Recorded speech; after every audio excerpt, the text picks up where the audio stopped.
Good morning, everybody. Welcome to the second session of Scottish International Film Education Conference. My name's Mark Reid and I work at the British Film Institute in the Education Department. And it's my great pleasure to chair this morning's session. I'll introduce the speakers in a sec, but just to say that closed captioning is available. I think, how does this work? We put a link in the chat, is that right? I think Amanda's doing it. There we go. It's all in the chat. Yeah, you can access via the Zoom menu bar as well. Lovely. Cheers. Thanks, Amanda. And this session is being recorded as well, just for people afterwards. So hello to all the people who are time shifting and watch later. So our speakers who are going to talk to us about ways in which film can be watched through the lens of migration and kind of social, so that migration is a social practice which kind of fundamentally constitutes the way society is. Alejandro Bachman, who teaches film theory and film history at the Academy of Media Arts in Cologne. Manuel Zahn, who's professor of aesthetic education at the University of Cologne, and his colleague Katja Lell, who's research assistant in aesthetic education. What a fantastic subject, aesthetic education at the University of Cologne, and I wonder whether we have that in the UK as a discipline. So they're going to talk. They're going to do a handover between the three of them for the next 40 minutes or so, and take us through some actual examples of ways of looking at film through the lens of migration. And then after about 45 minutes, there's an opportunity we can open it up, and we can open it up for questions. I'll have a few. I think the presentation ends with a question, so that's a great place to start.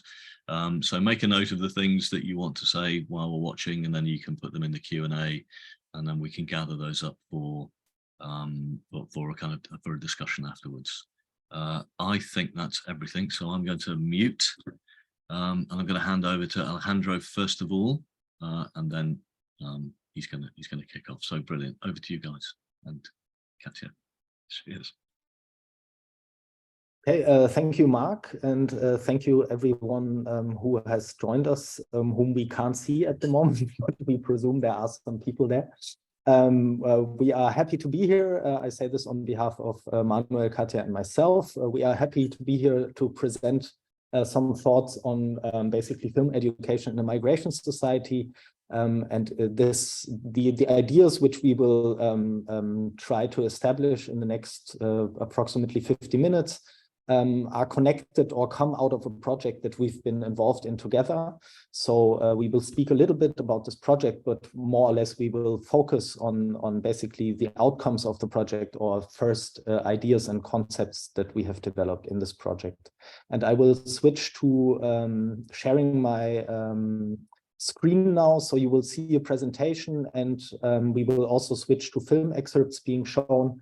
And while this happens, both myself and Manuel and Katja will speak. So we will, basically change the position of speaker throughout the presentation. So just in case just to make sure you're not confused. So I hope you see the presentation now.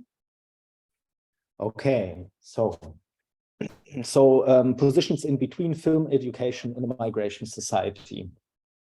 The following collaborative keynote presentation comes out of a larger project that Katja Lell, Manuel Zahn, and myself have been involved in. This project was called Intercultural Film Education and brought together a number of institutions, namely the Bundeszentrale für politische Bildung, Vision Kino, the DFF, Deutsches Filminstitut and Film Museum, and the Austrian Film Museum in Vienna, to develop an intercultural approach to film education, which would examine and evaluate the concrete existing practices and develop guidelines on how to shape them for the future. I was part of the project team and wrote a concept which entailed a general introduction, a critique of teaching materials already available, general suggestions how to shape institutional structures, and a detailed guideline for a 2-day workshop, which could help teachers, film educators, and others to begin developing what I called an intercultural attitude or an intercultural stance. The 3 film excerpts which will frame our presentation today are taken from this concept. Katja Lell and Manuel Zahn, who accompanied the entire project as researchers, initiated reflections for the project team and wrote a 200-page in-depth analysis of the process, which will be published shortly. Accordingly, the following presentation will jump between the 3 of us. It is intentionally built in such a way to highlight how our own collective thinking about the role of film or films or cinema in a migration society has evolved and been shaped during the project. What we aim to present then is a process, and what we want to suggest is that this process has not yet come and will probably never come to a conclusion. We would rather suggest to think about the role of film and film education in migration society as a process that is in transition and must remain in transition. In other words, that it is precisely the state of being in between different perspectives in one and the same film, in between 2 different films, and in between the situatedness of a filmmaker and a viewer, which film can create and film education has to provoke. The presentation then is an effort to reflect on how such a process can be initiated, what it can produce. In the discussion following the presentation, we are hoping to enter a dialogue with all of you and reflect what precisely this means for our concrete film educational practices. Film's potential to think about, relate to, reflect upon the circumstances we live in lies in its capacity to create relationships. Alexandre Astruc, whose 1948 text Naissance du Nouvelle Avant-Garde, La Camera Stylo, is considered pivotal to an understanding of cinema as a form of thinking in images, in moving images, that is. And he also locates the potential of cinema in the multiple ways it can establish relationships. He writes, all thought, like all feeling, is a relationship between one human being and another human being, or certain objects which form part of his universe. It is by clarifying these relationships, by making a tangible illusion, that the cinema can really make itself the vehicle of thought. End of quote. The theorist Bini Adamczak states that the ways we relate to each other are the foundations of the specific shape a society takes or can take, and deducts that the profound transformation of any society must be brought about primarily through the transformation of its ways of relating. Quote, from a hierarchical relationship to an egalitarian one, from an objectified one to a factual one, from an insecure relationship to a secure one, from an indifferent or competitive to a cooperative and solidary relationship. End of quote. Combining these 2 quotes, we could say that a migration society is a society created by a specific set of individuals being related to each other, and that film is a medium that is in dialogue with this society as a medium which itself creates relationships through its specific means. Now we will show an excerpt from Rainer Werner Fassbinder's Fear Eats the Soul from 1974.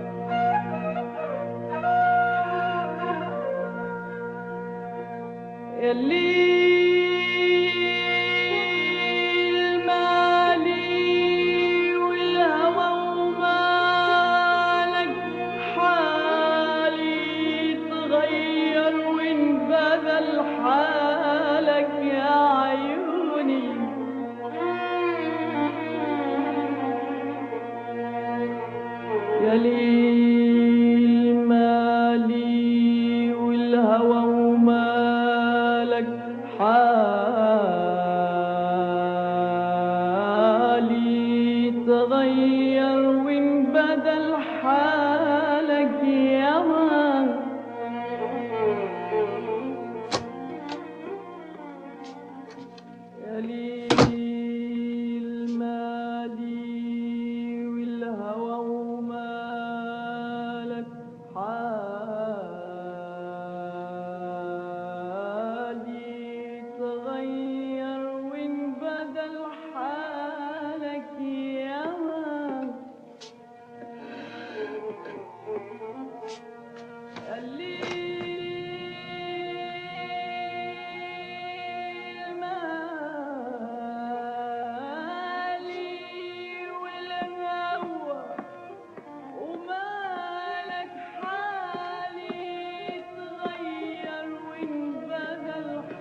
Ja?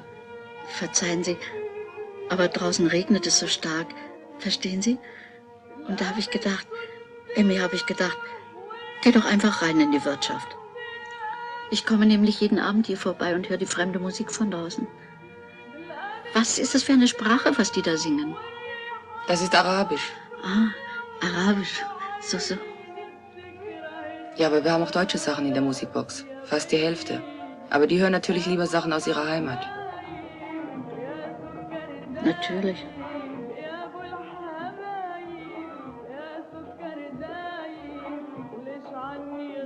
Was wollen Sie denn trinken?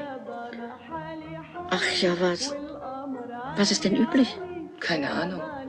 Jeder trinkt, was er will. Vielleicht ein Cola oder ein Bier. Ja, das ist nett, danke. Was denn nun? Bier oder Cola? Ja, ein Cola, danke.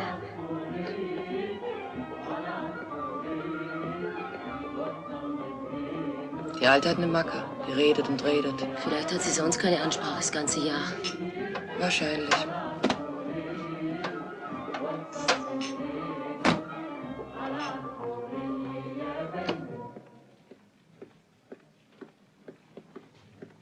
Na, was ist? Kommst mit heute oder nicht? Nein, Ach, und warum? Schwanz kaputt. Daneben nicht? Willst du noch ein Bier? Natürlich. 2 Bier.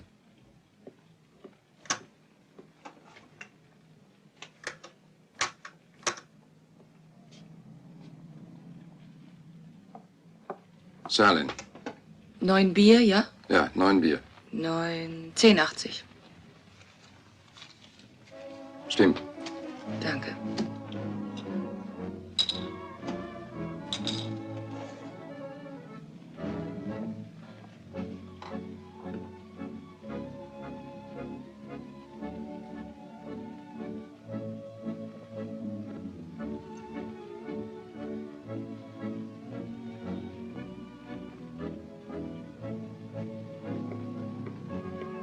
Was ist? Willst nicht mal mit der Alten tanzen? Was? Ich mit alte Frau tanzen? Klar, was denn sonst? Deine Beine sind ja nicht kaputt, oder? Was ist los? Sagt er, soll mit alte Frau tanzen. Hm.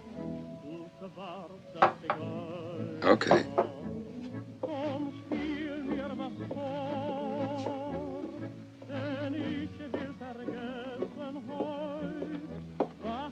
Du tanzen mit mir? Wie bitte tanzen? Ja, du allein sitzen. Macht viel traurig. Allein sitzen nicht gut. Warum eigentlich nicht? Obwohl ich habe mindestens 20 Jahre nicht mehr getanzt. Eher mehr. Vielleicht kann ich gar nicht mehr tanzen. Macht nix. Tanzen ganz langsam.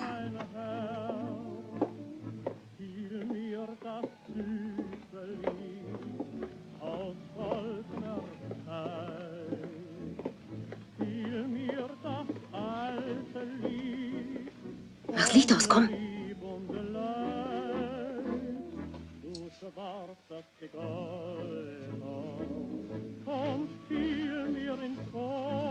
Wo kommen Sie denn her? Kleine Stadt in Marokko. Tisnit. Ach, Marokko. Ja, viel schön. Aber nix Arbeit. Sie sprechen aber schon gut Deutsch. Sind Sie schon lange hier? 2 Jahre. Immer viel arbeiten. Ich habe auch viel Arbeit. Arbeit ist das halbe Leben.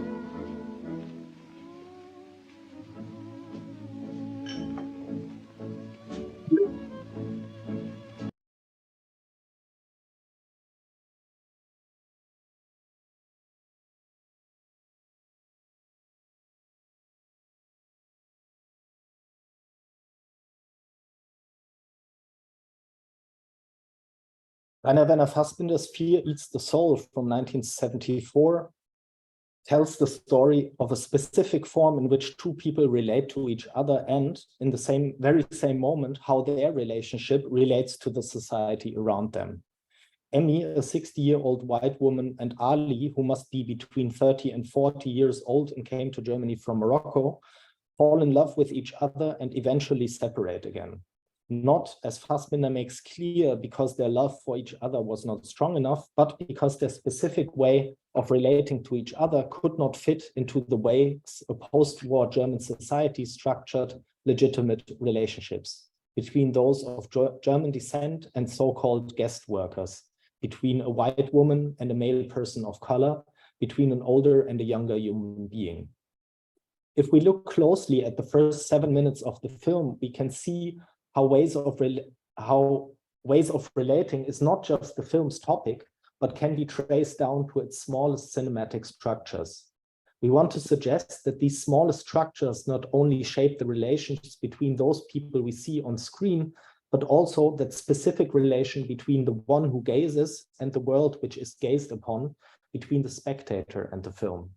This is not to say that each spectator would look at and thus relate to the film in the same way, but that the film creates a space in which reflecting upon how one relates to the people and the world on screen becomes possible. We are not just put into a relation, but are allowed to reflect upon that very moment.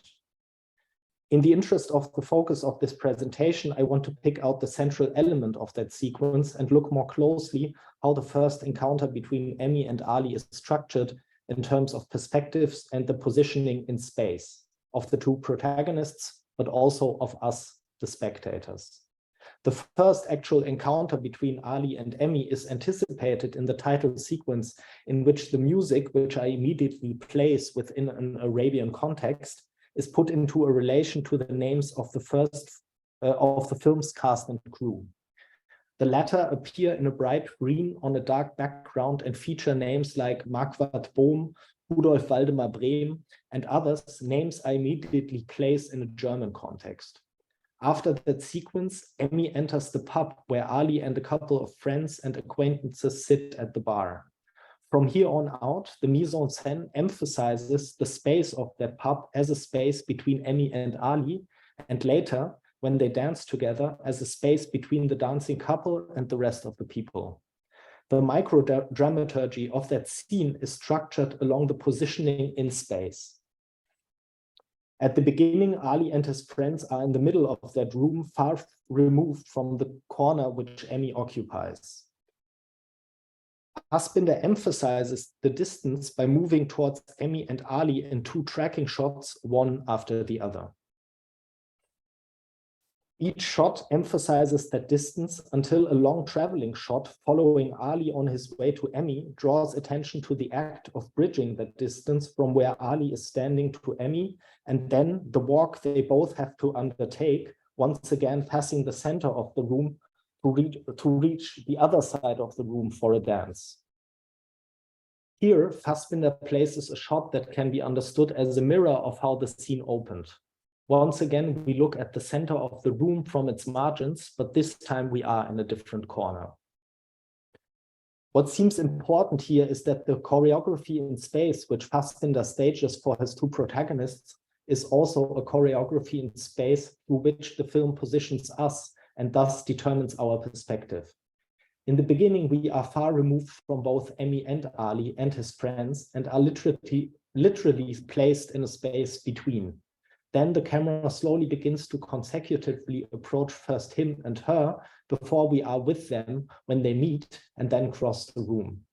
Once on the other side, we look at the center from yet another position. It is fair to say that what we see here is a condensation of the film's overall arc into its first sequence. The relationships between and perspectives of center and margin, which we go through within these 7 minutes, will be the relationships and perspectives of a society which the film asks us to consider for the rest of its duration. One thing which defines the specific ways of relation which structure a migration society is the multiplication of perspectives brought about by the multiplication of being situated differently. Watching a film does not only allow us to enter different worlds or witness different perspectives of looking at the world, but actually brings us into a reflection on what it means to look from a certain perspective at the way people and the world relate to each other. Thus, film allows us to think about how looking at one and the same thing, for example, the encounter of Emmy and Ali in a pub in Munich in the 1970s, from a number of different positions and perspectives within that one film. Thus, one could say that films, or specific films for that matter, have the potential to make us reflect on the way we are situated. This can, to a certain extent, be connected to what Donna Haraway has termed situated knowledge in her essay, The Science Question in Feminism and the Privilege of Partial Perspective.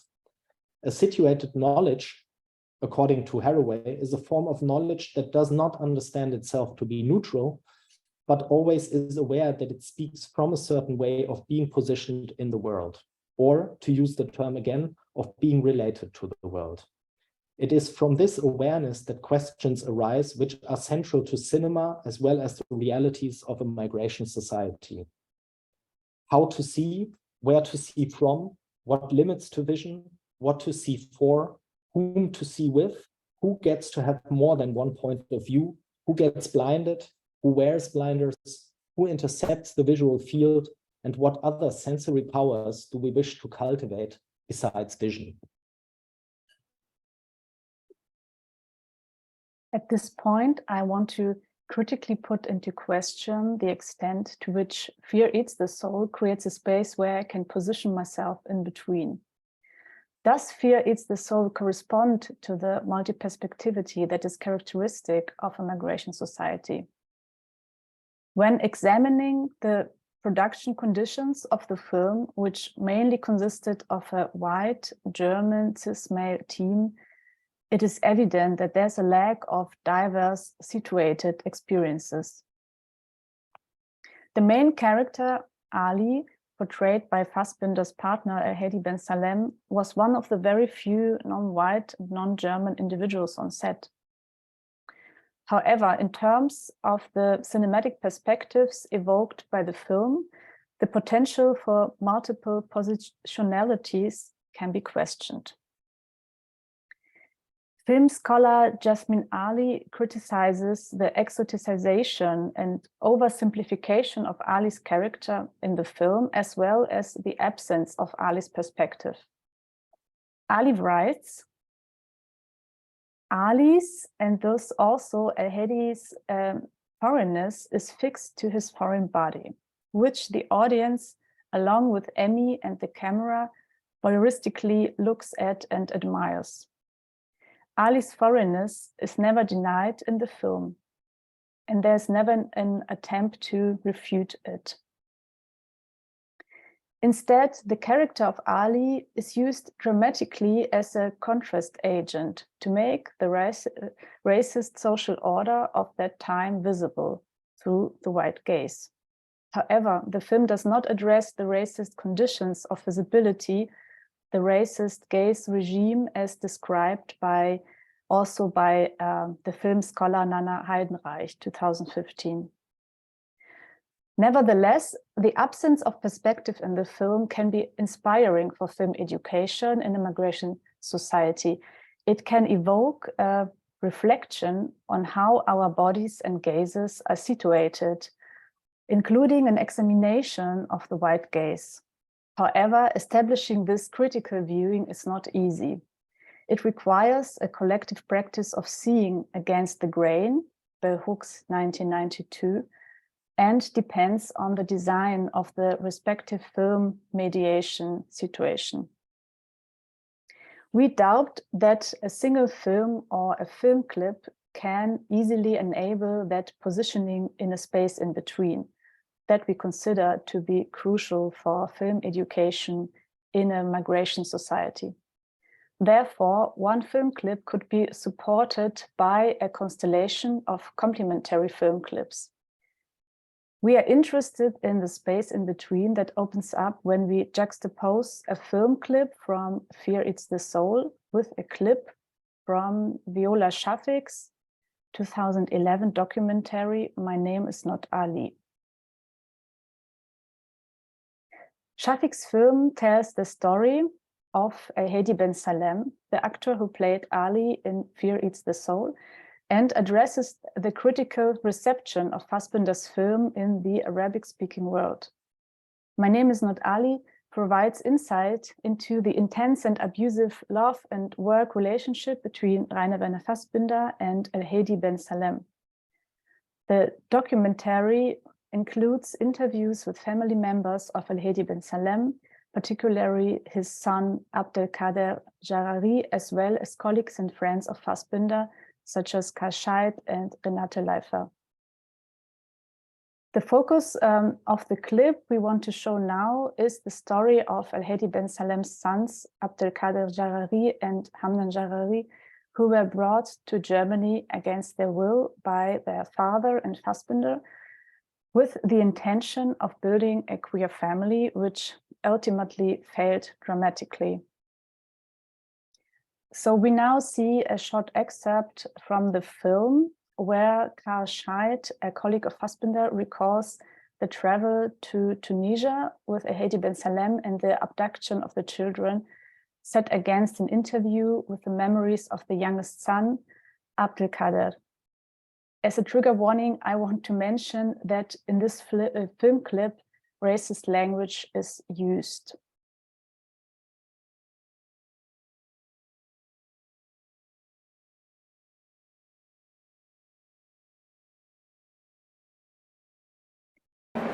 Ins Hotel. Da kamen wir abends an und ich habe die Kinder ausgeladen und alles. Und was haben die gemacht? Die sind um die Ecke und jeder hat sich eine Zigarette angezündet. Da wollte Salem schon gleich auf die Kinder los und wollte sie dreschen. Das sag ich, du, aber nicht. Dann bin ich erst mal hoch mit ihm ins Hotelzimmer.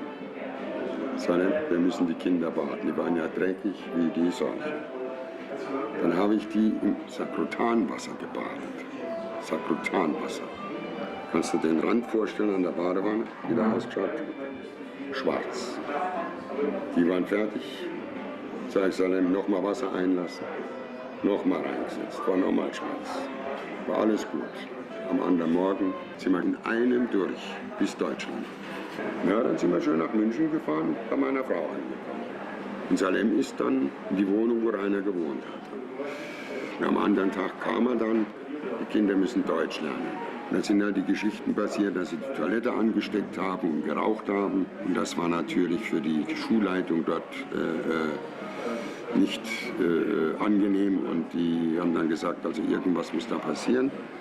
Und das hat meine Frau dann dem Rainer erzählt. Und weißt ja, dann ging er gleich hoch und dann bist du nicht fähig, die Kinder zu... Ja, sagt sie, Rainer, ich spreche nicht Französisch, die Kinder kein Deutsch. Es ist schwierig für mich. Ne?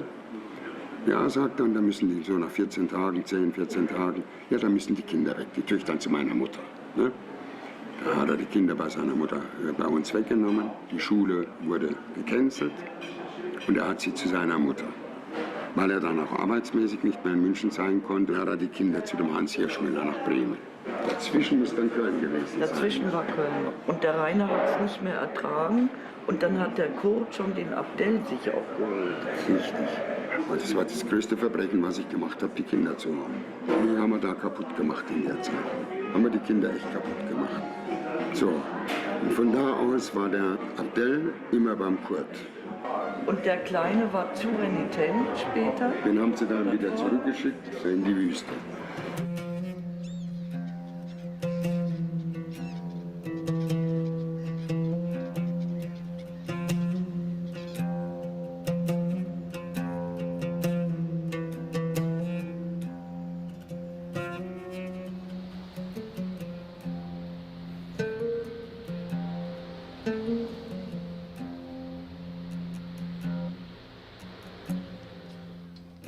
Ja, und dann wir sind nach Köln. Wir haben einen Film 8 Stunden, keinen Tag, gedreht. Und nachher, wir sind nach Bochum. Nach Bochum, wir haben einen Film mit Kurt Raab, die Zärtlichkeit der Wölfe, gedreht. Ich war auch allein mit dem Team. Ich habe manchmal mit Fassbinder, der Fassbinder hat mich immer angeschimpft. Was bin denn möchte nicht jemand immer schüchtern. Und ich war immer schüchtern.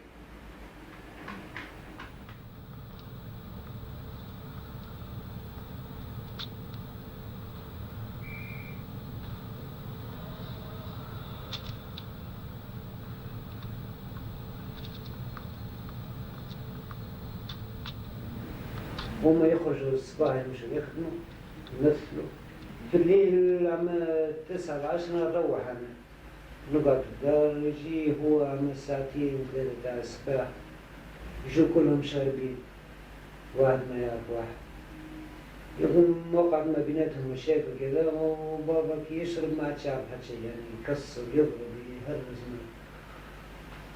والله يعلم عليهم.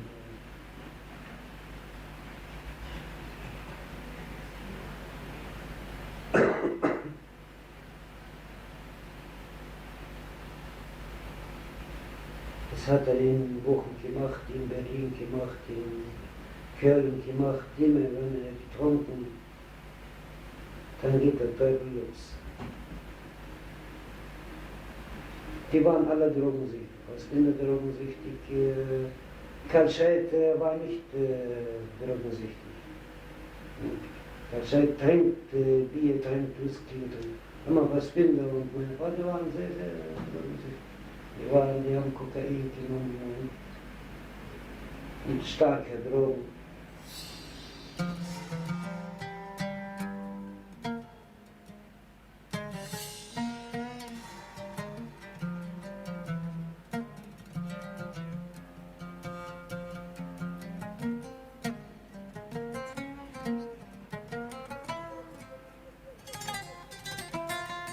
Dann sind mein Vater und Husband nach Berlin.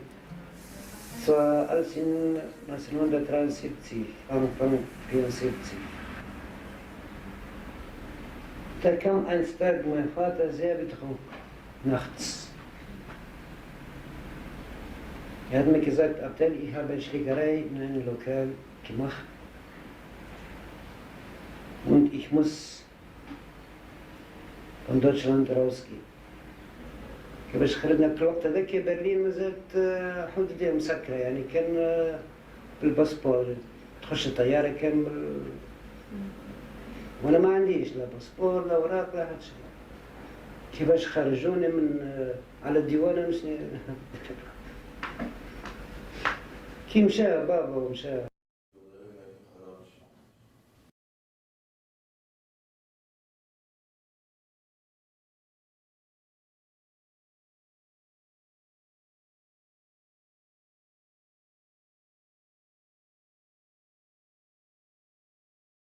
The memories of Karl Scheidt and Abdelkader are juxtaposed, revealing their conflicting positions.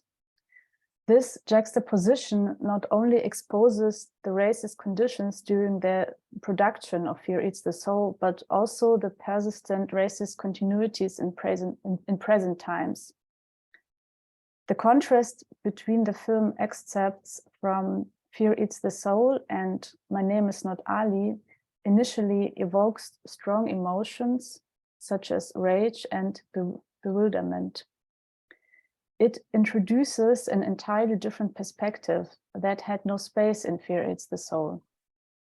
In my perception, I am prompted to question my interpretation of the film clip from Fear Eats the Soul and to reposition myself in relation to it.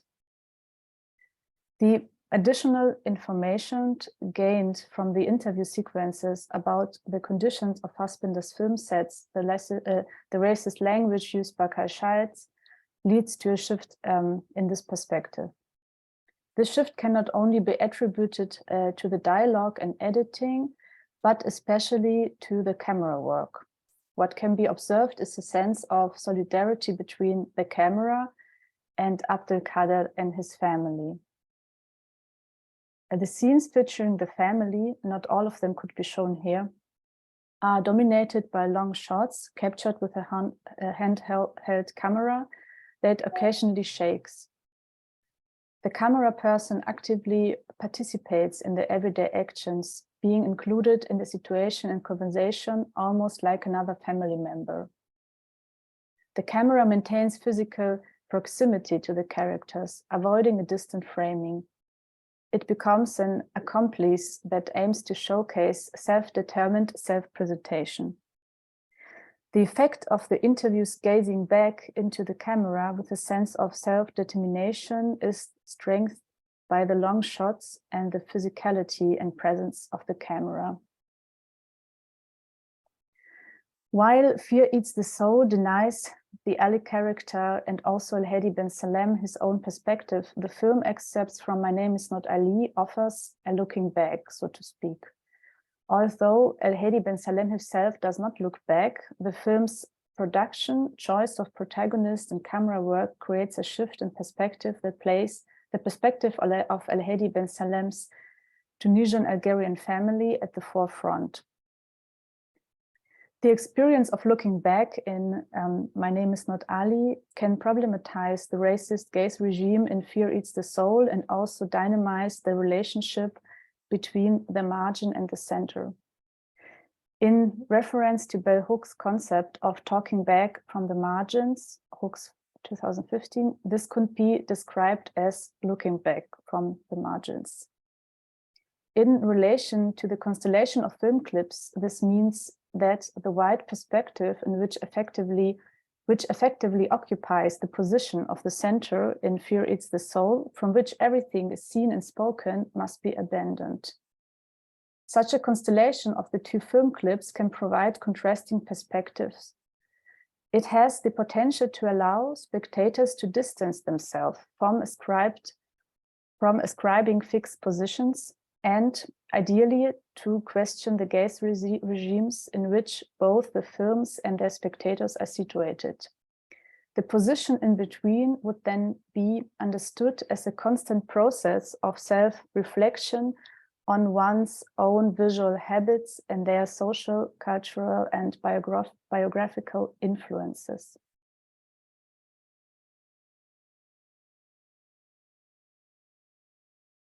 Therein lies the potential of an aesthetic educational work with films or with the constellation of film excerpts.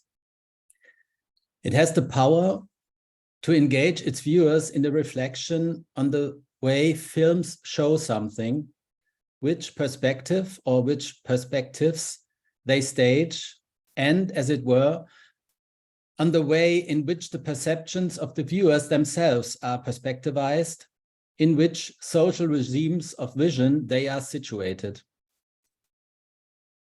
Such a reflection on the situatedness of one's own modes of perception, thought, and action is described in postcolonial studies as positioning. The term positioning refers to the reflection of one's own biography with regard to experiences and privileges relevant to discrimination, for example, with regard to structural racism.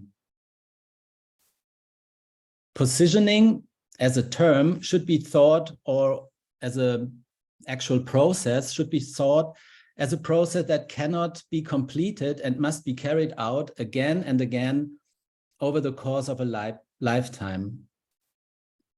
In a nutshell, positioning goes hand in hand with a continuous process of reflection aimed at getting a view of one's own socio-cultural situatedness. The last of our three films, Paradise, Paradise by Kurtwin Ayub, can contribute further aspects to such a positioning in the engagement with films. Furthermore, it can possibly be understood as a cinematic expression of the filmmaker's positioning itself. In the documentary, Kurtwin Ayub accompanies her father on a journey from Austria to northern Iraq. She fled from there with her family in 1991, and since then her father has repeatedly visited family members there, thinking about buying property for retirement. In the course of the film, questions of identity and belonging are addressed without the filmmaker using a voiceover. Life in a hybrid cultural in-between between Iraq and Austria, between cultural traditions, between generations, and correspondingly different forms of media representation and communication is negotiated in the film's images and their montage. We now see a short excerpt from that film. It's the exposition.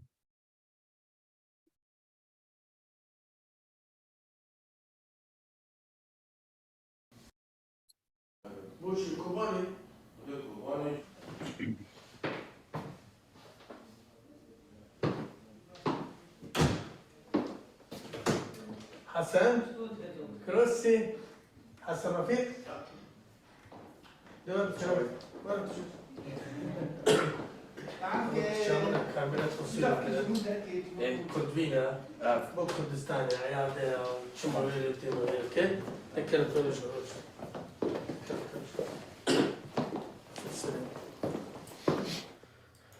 شفتي تخرجنا بس خالص بتشترينا بس اول ما جيت انا في صلاه اسحب كابس تعملينا افحى باجي بوي انشي بويج انشي بياكل تمام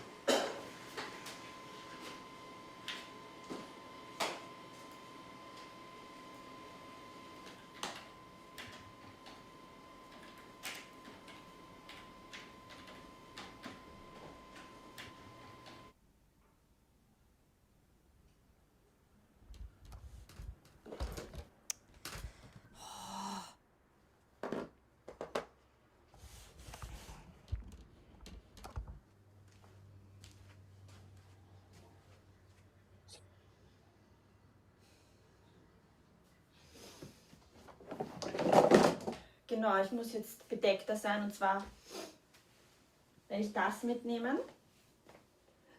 Dann werde ich eine Jeanshose drunter tragen und sowas Beiges auch drunter, damit man halt nicht durchsieht, aber das finde ich sehr gut. Dann das. Ich meine, alle Sachen, die ich habe, sind durchsichtig, das ist urblöd. Aber das, da muss ich auch was drunter tragen, aber man sieht dann meine Figur nicht so sehr, also das ist auch gut für den Irak. Das habe ich mir gestern gekauft. Das ist einfach nur schön. Das hat zwar Loch hinten, aber ich kann ein Jäckchen drüber tragen. Ich muss ein Jäckchen drüber tragen, weil ich tätowiert bin. Und das ist dann blöd, weil das ja, Tätowieren ist ja, sich selbst verletzen darf man nicht, weil das ja gegen, wie soll ich sagen, es steht im Koran, man kommt in die Hölle. Und Tätowieren ist ja ein Stich mit der Nadel.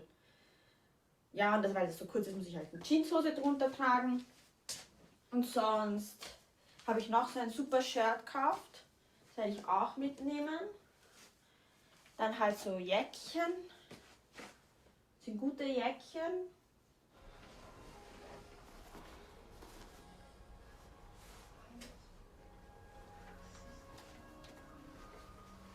Mr. Bean.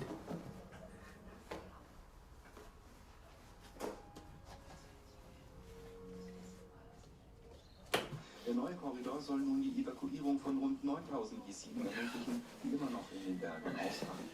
Die Kurden bezeichneten den Erfolg als wichtige Vorstufe zur Rückeroberung der Stadt Sinjar und der Millionenstadt Mosul.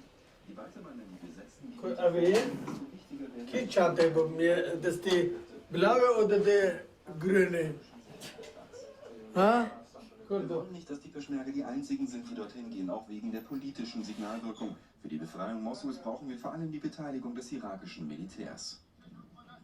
Die Schaffung des Korridors war Teil einer zweitägigen konzertierten Operation der kurdischen und der Luftstreitkräfte der internationalen Koalition gegen die IS-Milizen. Soll ich die große nehmen? Die Ja, große den wegen... großen. Ah? Ja, oder nimm den kleinen in blau, oder? Oder beide die grünen haben, oder nicht? Ist doch egal. Ja, oder dort. Natürlich die kleine, das ist ein bisschen fester. Bisschen, ja, das,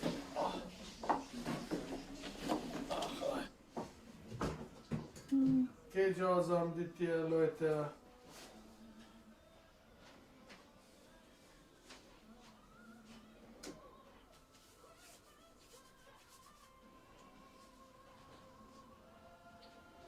Ama tuzağını çok sağlam taharat edeyim. Çok sağlam tuzağını.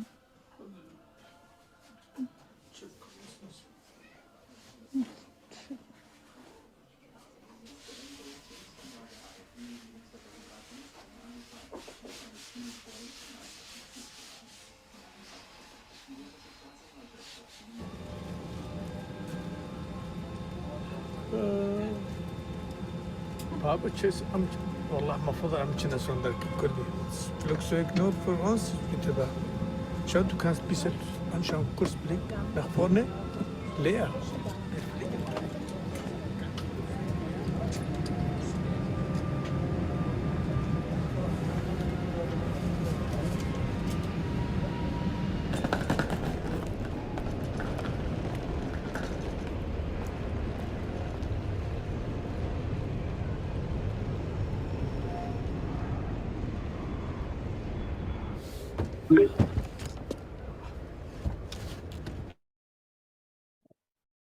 يا ربي يلا الشاب العصر.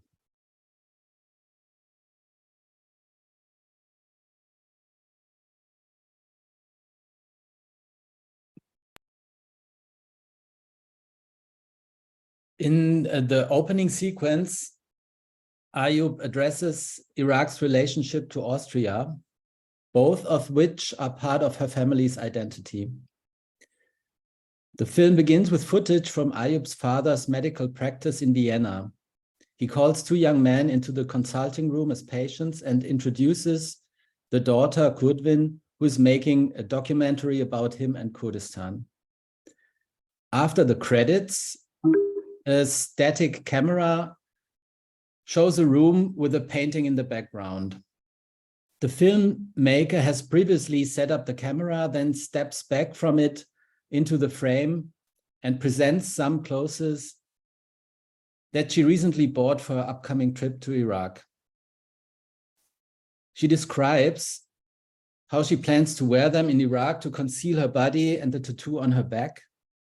And the mise en scène of this setting refers to the YouTube format of shopping halls in which teenagers, also mostly young women, present and discuss clothes or other consumer goods.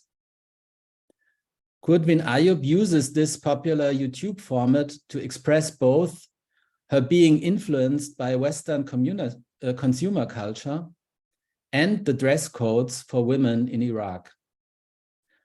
Her sparse, ironic commentary on the garments is linked to brief references to the Quran, which mandates covering the body and forbids tattooing as self-harm. In this scene, the filmmaker implicitly addresses differently situated viewers. Western socialized white people and people who, like the filmmaker, have grown up with Muslim traditions and rules, or at least have to deal with them. While the former may be irritated by this scene, it contains important practical tips for the latter, especially for persons who are read as female. After a hard cut, her father, dressed only in his underwear, is seen folding a pair of trousers in the hallway of the flat. He seems comfortable in this situation in front of the camera and stages the mundane activity with exaggerated gestures and a smile. And he also comments on his actions with a reference to Mr. Bean, a British TV comedy series in which Rowan Atkinson plays the fictional character of the same name. In the following shot, he asks the filmmaker to advise him on his choice of suitcases. At this point, the camera pans away from him to a television in the parents' bedroom, where a report on the fight of the Peshmerga in northern Iraq is being shown. Next to the TV, we see a painting of female nude. After another short dialogue about the choice of suitcases between Kudvin Ayub and her father, the camera lingers for a long time in the parents' bedroom and shows the mother lying in bed, almost completely covered by the bedspread. Only her hair and a section of her forehead are visible. This short sequence at the beginning of the film makes it clear what the film is all about in its entirety. Not only about the question of how people deal with two cultural contexts of their own identity, but also how the generations and genders deal with it quite differently. While the filmmaker, as a young, Western socialized and female-read person, in view of the upcoming journey from Vienna to Erbil, deals with the different social, cultural, and religious forms of staging femininity in Austria and Iraq, these questions play no role for her father as a male and heterosexual red person. Barely covered, he moves in front of the camera, paying no attention to what his daughter, the filmmaker, has elaborated upon just seconds before. The few chosen shots in the flat and their montage alternately combine more or less naked or covered bodies in different representations, and thus create a visual space for reflection that invites the viewers of the film to think about the differently situated perspectives of Ayub, the filmmaker, and her father. Another difference from a generational perspective can be named on the basis of the media shown in this film excerpt. The television in the parental bedroom represents the connection to the fighting of the Peshmerga in northern Iraq, which for the parents, especially for the father, constitutes an important aspect of his belonging to his Kurdish origin and his family. But the television also provides a fictional character in the form of Mr. Bean, whom the father uses to ironically comment upon his own performance in front of the camera. His daughter, in turn, restages a well-known YouTube format in her teenage bedroom and refers so to the global Western-dominated digital media culture, as it were, to comment ironically on the dress codes in Iraq. As Ayub's film reflects not only her, but also the situated perspectives of other family members, especially her father, it can be understood as a cinematic expression of the filmmaker's positioning, or as her continuous work of positioning. In this way, the film can also provoke reflection on the situatedness of people in the migration society, and thus initiate a positioning work among the viewers. To return to our initial question, which role film can play in a migration society and how film education can foster its potential in this context. What we have suggested is to focus on cinema's potential to position us, the viewers, in a state of being in between. It can do so through the cinematic structures of a single film by using camera perspective, movements, and montage to create a dialogue between different perspectives and thus look at one and the same scene from both the positions of the center and the margin, as we have shown in Rainer Werner Fassbinder's Fear Eats the Soul. A state of being in between can furthermore be provoked by creating dialogue between films, such as showing an excerpt from My Name Is Not Ali and after Fear Eats the Soul, and thus highlighting how a cinematic solidarity with the actor El-Hadi Ben Salem can expose the problematic structures of production that pervaded the making of Fassbinder's film. And finally, a film can create a dialogue between the situatedness of a filmmaker and the situatedness of the spectators, as has been shown with Kudwin Ayub's Paradise, Paradise. We believe that working with film in a migration society is to work on the sensibility for these moments of being in between. As a viewer of a film in a dialogue between two films, as an encounter between the situatedness of a filmmaker's and a spectator's perspective. The three excerpts, the dialogue between and the way we have approached them could be an example of such a practice. At the same time, each example on its own can emphasize how films can create a moment of reflexivity regarding our own perspective and positioning in the world. This reflexivity we would like to suggest is the starting point of any film educational work in a migration society. Yes, and maybe a following question that we could also discuss now is the question, what does that approach mean for the transition into specific film educational practices? Thank you. Thank you, Katja. Thank you, Alejandro. Thank you, Manuel. So that's the question that we're going to address, I guess. What does a practice and a set of ideas like this mean for film education? So people watching, think about the kinds of questions that you want to ask that might be related to that, or separately, and put them in the Q&A box. I've got a couple of places just to start with. One of them is that I guess the temptation, and I'm thinking from my own perspective, you know, white man, global minority, you know, obviously engaged in questions of difference and diversity in film, and find that kind of intellectually enormously pleasurable. It doesn't have a direct impact on my lived experience. So an approach like this is great for a seminar, and then I'll go back to my own practice. You know, so the question is, how fundamental a challenge is thinking in this way and thinking about migration society? Does it go all the way down, which is, I think, is a phrase from Richard Rorty. You know, when you take a philosophical idea, is it something that is just a part of your life in your perspective, or does it fundamentally reconstitute the way that we should be looking at the world? So, does migration society as a concept for you, should it go all the way through film education, or is it just a part of a film, a perspective on film education?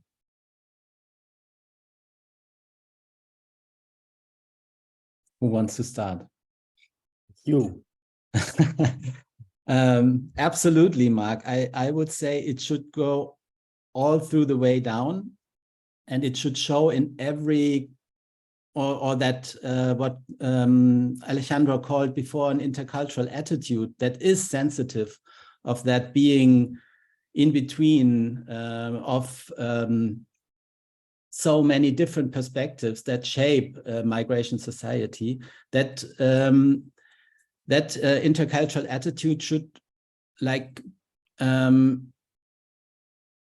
be shown in every practice of the film educational work, like from choosing films to choose certain methods of working with films, and also should be relevant for thinking about the structures of film institutions or of situations of film education we are working in or working with. And maybe I would like to add another aspect that was addressed in your question. I would also say that that what we are called positioning in between, or being in between, that is, I would say, relevant to all people in a society that is constantly changed by migration, regardless if they are white or POC or whatever. In other words, every encounter or every experience in a migration society is an intercultural encounter or an intercultural experience. And by stating that, we are, I think I can speak of all of us three, we are referring to that German scholar Mark Reid and his understanding of interculture. And he highlights the that space in between, that he calls a hybrid cultural space in a migration society that is constantly becoming and changing, and that has to be negotiated on every level in a society, and I mean ideally with all the different people who are shaping that society. Also that people who are constantly who are actually marginalized. Yeah, Elle or Katja, do you want to add something?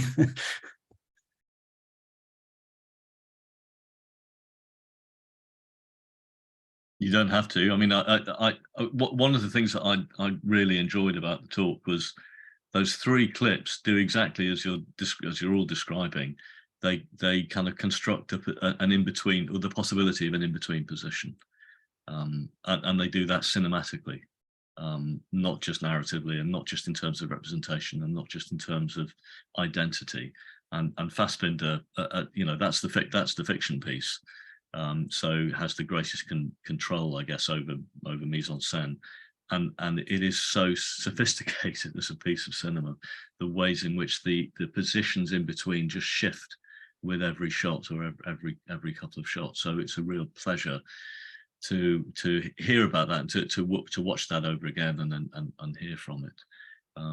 So in between this, I think, as a pedagogic principle, is in a sense it's value neutral as well, and it's more open-ended, and it's not didactic in the sense that we need to tell students, you know, we need, you know, what's the correct way of viewing, or, you know, or correcting their way of viewing. It's about opening up positions that we can occupy, which are always relational. So the second, I mean, I guess the second question coming out of what the implications are for film education, what you've given is a very powerful example of the kind of didactic side of film education, where you choose, or lecturers or we educators choose the clips, and frame the approach and frame the perspective. Just from your experience and maybe from your thinking, what's the other half of the pedagogic enterprise here? What are the students, what role do the students play? Because presumably you're not going to lecture them on the correct way of viewing these films, but so how do we bring the students into an empowered kind of dialogic position in which they experience being in between, but they also take back some of that, they take some of that ground for themselves? Yeah, I mean, I think part of it you already said. I think Katja, Manuel, and myself, the practice we normally choose is definitely not a practice of basically telling children or young people or whoever we work with what to think about a certain excerpt, but rather develop on what we see in an excerpt together. That I think is one important part, because it also questions this hierarchy, which is also a hierarchy between center and the marginalized of teachers and students. So, and I think this whole practice that we describe has to do with getting rid of these hierarchies, but not pretending that they don't exist. So, because they do exist. So, and I think so part of the practice on the one hand is to look at excerpts from films and talk very precisely about what we see and why we felt in a certain way, and that how it is connected to the form of the film. And the other part, I feel, because you mentioned earlier this question of, is it value free? And I think it's not value free. I think it is actually marked by a value of an understanding of a society that suffers from the fact that some people are put in center and some are put on the margins. So I would say that this practice is also about empowering perspectives from the margin and making them stronger, and maybe toning down perspectives from the center, because perspectives from the center are a little bit what has been around, for many, many years now. And we feel this practice is also to encourage different perspectives, as I said, from the margin. And maybe to add, this also implicates, I think, yes, the question who is teaching and where and who are the students. So also this institutional structures that and the gatekeepers that kind of also organize or kind of choose somehow the people who can participate, and I would say, we would say that this is a very important part of film education in a migration society, to develop an understanding first, but then also to take actions and to change these boundaries, or yes. I guess that there's a challenge from somebody like Jacques Rancière on how in formal education there is a permanent inequality, a permanent intellectual and pedagogic inequality, which is maintained even with the best interests of students at heart.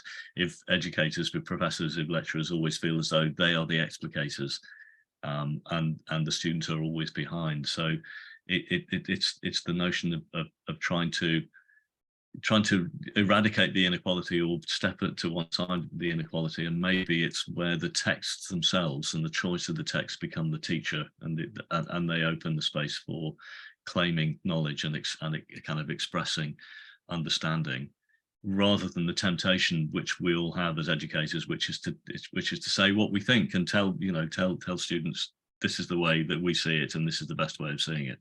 And it's a really tricky balance to maintain. It also reminds me, Alejandro, when you're talking about the center is at the margins, the relationship between the center and the margins, this notion that it's a nice double take, that the center is always at the margin. So, whoever is in the center, like in a university or in a department, or it just reminds you that the people who are marginal for them, they are at the center of their own worlds and their own experience, and that the people at the center of an institution are marginal to that.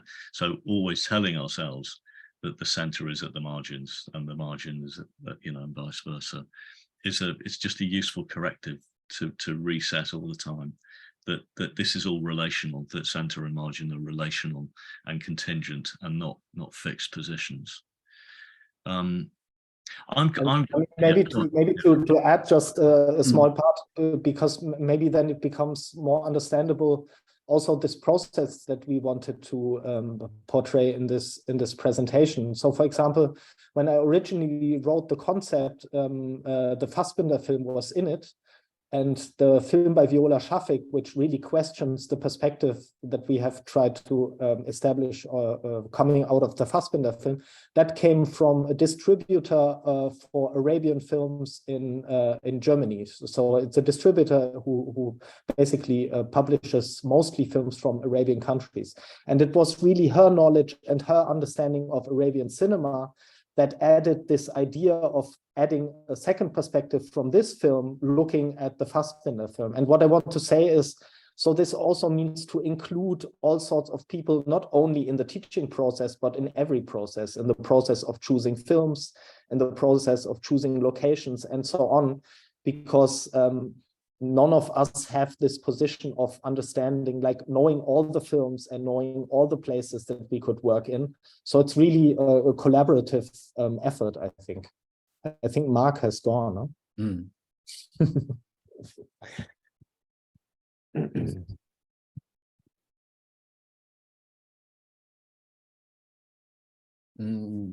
Yeah, we could go on ourselves. Yeah, maybe if you want to add.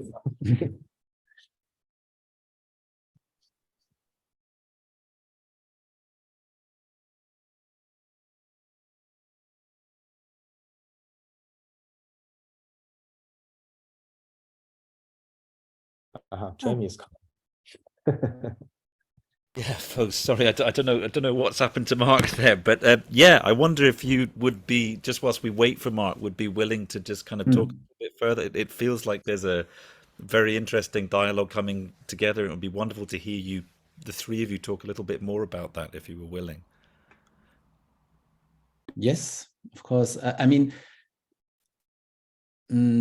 before you, Alejandro, described a little bit more of the process we went through during the project, I also wanted to refer to Mark's, not question, but his take on that relationship between the center and the margins. And as he said, okay, if we think from the margins, then we could shift perspectives. This could be the center, and then the center will be the margin, and so on. So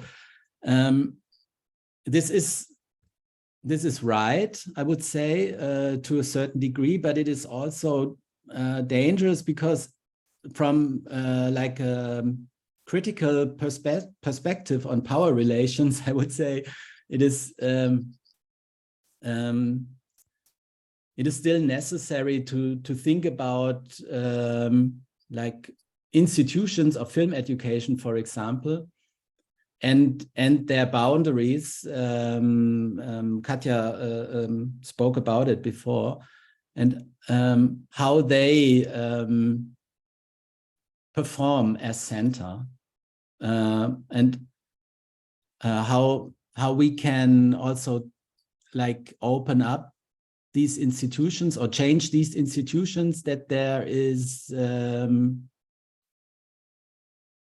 space for that kind of educational work you described before, Alejandro, that we can work not only on like different perspectives, but that we can like include perspectives that were excluded before, or that we can include people of our society that were excluded before, because they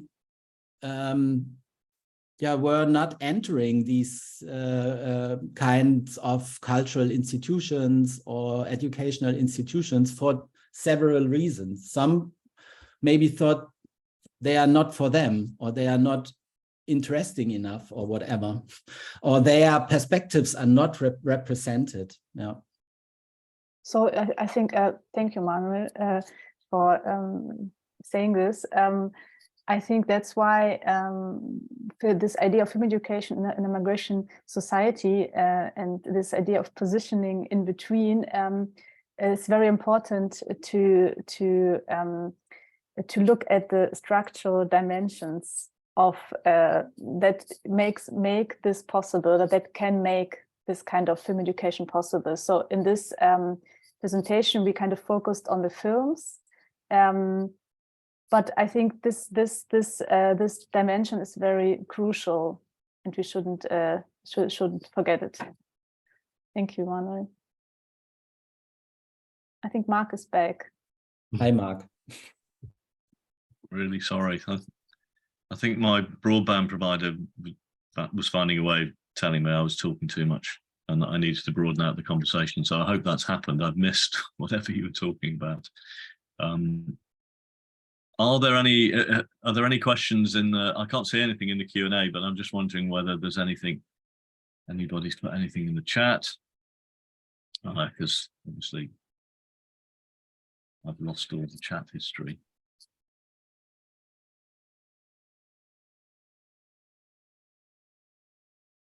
Is there anything? Is there anything else? I mean, maybe to just also follow up a little bit on what Manuel and Katja have been talking about, this question of basically, it's not just about how you create your 2-hour seminar that is coming up, but basically rethink institutional structures and so on. And just to maybe emphasize this once again, that this project that our ideas that we developed today came out of was a project in which 4 or 5 quite large institutions were involved in the film educational sector. And one aspect of the whole project was how to restructure these institutions as to answer to an intercultural or transcultural society more. And in that project, it became very clear how hard that is. So we can agree, basically, maybe on the basic stance that we have tried to elaborate today. There's really a huge step to rethink how institutions work and to rethink which people are in which positions within the institutions. But this is where it becomes very crucial. And to also broaden it once again, to just give a very small example of a project that I find very interesting was, for example, the Deutsche Filminstitut Film Museum in Frankfurt, and Christine Kopf, who basically initiated this whole project, because it was really her idea that we kind of have to deal more with these questions in film education. For example, in Frankfurt, they now have a project and it's called the Frankfurter Film Canon, instead of a German film canon, because normally these institutions are asked to kind of build collections that represent German cinema, whatever that is. And there they did just a slight, it's just a slight change of things, saying we want a Frankfurt film canon, but suddenly you move away from this question of a German identity and German films and the questions of who is even considered German and who is not considered German, and move into this question of a canon of a city. And suddenly you have this perspective that Frankfurt, being one of the cities with the biggest percentage of migrants living in the city, suddenly you will build a canon that represents not only German film and the Germans, whoever that is, but suddenly everyone who's part of a city that calls itself Frankfurt. And that is just a slight, it's like a small idea, but I find its implications very interesting for a project like this. It's a way of the local becoming global, and bypassing national altogether. Because national identity is not very interesting. But local, well, I mean, not very interesting as in destructive, limiting, and dangerous. So that's a really nice kind of example, a really nice flip, in which you get access to a much wider sense of what the world can be, but you do it from a small space, from a local space.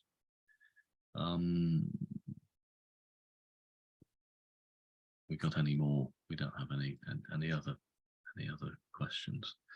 I don't know whether I missed this, but have you tried out this approach with young people, with students? Have you tried it did you try it in Schools Film Week with Vision Keynote? Have you tried it in DFF seminars or in classrooms? How is it? Have you worked with young people on this approach?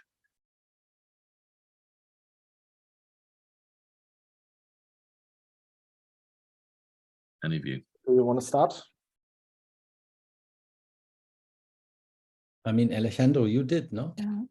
Yeah, okay. So, I mean, basically it comes a little bit back to the question that you asked before. Is this something that I do occasionally as part of my film educational practice, or is it something that I do all the time? And I would say that ever since we had this project, which went, I think, about 3 years approximately, and we really thought about this a lot, I would say that it really goes into every film educational practice I have done ever since then. So, for example, if I teach at the Media Arts University in Cologne, I constantly now try to think about, for example, if I put together a semester program, like which perspectives are included. And I constantly try to reflect which perspectives also from people talking in the seminar are included and which are not heard. And so I would say it's basically constantly there as a core idea. So once again, as Manuel said, I don't think it's so much about having this new field of film education in a migration society, but more understanding film education as such, being part of a migration society. And thus we kind of have to rethink our ways of teaching film. But maybe to also add on this, and the question does arise then, so what happens if you talk about, because obviously the example that I've just mentioned is an example where I talk with students who are 18, 19, 20, 21 and older. And it becomes a different matter, obviously, if you want to actually precisely discuss these issues with younger children. But we've also done it and it works, although in different ways. A very good example for a film that we found very hard to deal with was a silent film from, I'm not sure, 1912, 1913, in which you see a group of acrobats doing a series of pieces, and they wear basically masks that make them look like Chinese people, or that are imitations of Chinese people. And these are obviously racist masks that come from a time when there was absolutely no sensibility for this. But the question arises, do we show this film still? For example, if you have a person in the class that identifies himself or herself as being Chinese, for example. And these are questions that we've been talking about, endlessly, basically trying to figure out how to deal with this, how not to say this part of film history doesn't exist, because it does exist, but still finding a way of including it in a seminar so that a critical approach to the film can actually happen. It's reminded me, we worked with the Danish Film Institute and Vision Kino about 5 years ago on a migration cinema program called Film a Language Without Borders, and we chose a small number of films that weren't directly maybe about migration, but were about change, difference, and movement of people. And in order to raise these questions with younger children, we showed Paddington, which is a really kind of interesting example of a migration story and a migrant story, in which the migrant is kind of prioritized, privileged in narrative terms, and it's the point of identification for audiences. And huge numbers of people all over the world, and particularly in the UK, have watched and engaged with that character, maybe without thinking of this as the bear, as a migrant, or as an asylum seeker, or as any of those